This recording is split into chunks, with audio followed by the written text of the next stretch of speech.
Arun XLO Ziva, an elite active retirement community in Mahabalipuram, Chennai. For apartments and luxury villas, call 7288 72888.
நாங்கள் வந்து 4 முக்கிய எஸ்டேட்டில் நாங்கள் இருக்கோம்.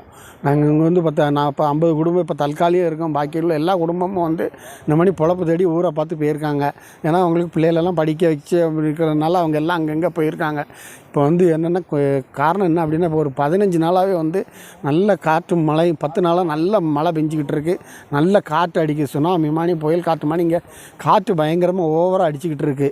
ஏன்னா ராத்திரியெல்லாம் வந்து வெளியில் இறங்கவும் முடிய மாட்டேங்குது, சீட்டோடுலாம் தூக்கிக்கிட்டு தான் இருக்குது. இருந்தாலும் நாங்கள் கஷ்டத்தில் இங்கே இருக்கோம். அங்கே என்ன அப்படின்னாச்சுன்னா, எங்களுக்கு வந்து இங்கேருந்து போகிறதுக்கு வழி இல்லாமல், போதுமான நிதி இல்லாமல் நாங்கள் என்ன செய்ய, கீழே போனால் வயசு 54 கழிஞ்சிட்டுனாலே வேலை கொடுக்க மாட்டேங்காங்க, யாருமே வேலை தர மாட்டேங்காங்க. பிள்ளைகளை வேறு படிக்க வைக்கணும். நாங்கள் என்ன செய்யணும்னு தெரியாமல் நாங்கள் முழிச்சுக்கிட்டு நிற்கிறோம். ஏன்னா கம்பெனி கொடுத்த நிதியானது எங்களுக்கு போதுமானதாக இல்லை. அதை கொடுத்த காசையும் நாங்கள் என்ன பண்ணிட்டோம் அப்படின்னாச்சுன்னா, குத்தகைக்கிறதுக்கு வீடு வாங்கி வச்சுட்டோம். 5 வருஷம் 4 வருஷம் குத்தகைக்கு எழுதிட்டோன்னா எப்போ எங்களை கிளப்புவாங்க அப்படின்னு சொல்லி வழி இல்லாதனால நாங்கள் எல்லாம் அந்த காசை நாங்கள் அங்கே கொடுத்து இது பண்ணி வச்சுட்டோம்.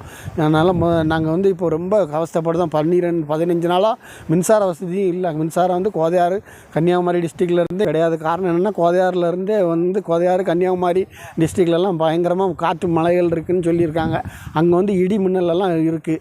அந்த மரங்கள் எல்லாம் கீழே விழுந்திருக்கனால எங்களுக்கு வந்து மின்சார வசதியும் கிடையாது. நாங்களும் இப்போ மின்சாரத்தை பார்த்தே 12 நாள் ஆகுது. இன்னையோட எங்களுக்கு வந்து ஃபோன் வசதியாக தொலைத்தொடர்பு பண்ணவுக்கும் வழி இல்லாமல் ரொம்ப அவஸ்தைப்பட்டுக்கிட்டு தான் இருக்கோம். இருந்தாலும் நாங்கள் என்ன நினைக்கோம் அப்படின்னாச்சுன்னா, இந்த வர்ற தீர்ப்பு வந்து எங்களுக்கு வந்து ஒரு நல்ல தீர்ப்பாக வழங்குவாங்கன்னு நாங்கள் எதிர்பார்த்து இருக்கோம். 12 வார அறிக்கை சொல்லியிருக்காங்க. ஏன்னா எங்கள் தொழிலாளிகளுக்குன்னு நினச்சாலே வந்து எல்லா தீர்ப்புமே வந்து இந்த தம்பி ராபர்ட் வக்கீல் வந்து போட்டார்.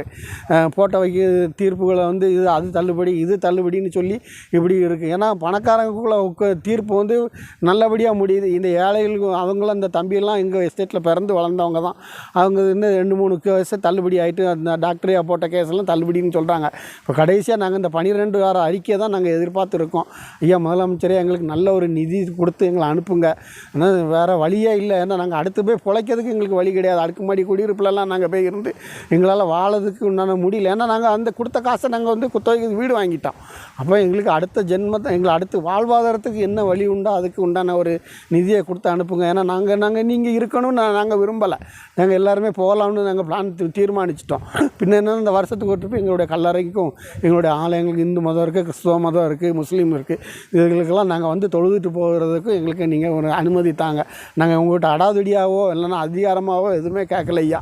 தயவு கூர்ந்து உங்கள்கிட்ட கேட்கும். இது கடைசி முடிவாக எங்களுக்கு ஒரு நல்ல முடிவை உங்களுக்கு சொல்லித்தாங்க ஐயா. வந்து நன்றி.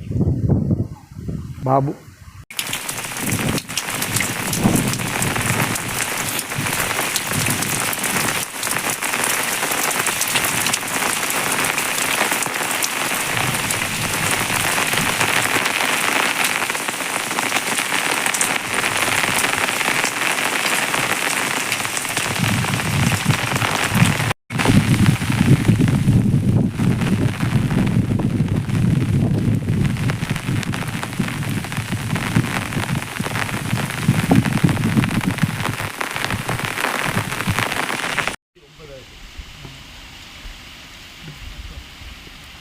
இந்த